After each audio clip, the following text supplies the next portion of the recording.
Free fire কত বদলে গেছে তাই না?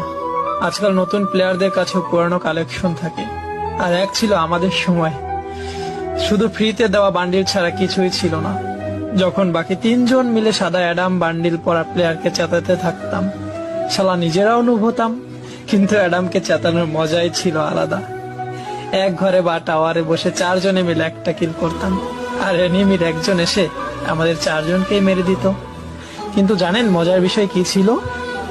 কেউ জানতোই না ডায়মন্ড 1, 2 বা হিরোইক কি জিনিস ছিল। সবাই শুধু গেম এনজয় করত। তখন রিভাইভ না দিলে কেউ বকা দিত না বা গালি দিত না। ওই সময় যে নক হয়ে যেত সে চিৎকার করে করে বলতো, ভাই তুই পিছনে পালা, সামনে এনিমি, তোকে মেরে দিবে। ম্যাচ হারার পরে কখনোই লবিতে এসে এই বিষয়ে ঝগড়া হতো না যে তোমার ভুল, ওর ভুল বা আমার ভুল ছিল, কারণ চারজন মিলে একজনকে মারলে সবার হৃদয় ভয়ে কাঁপতে থাকতো। জানেন কেন?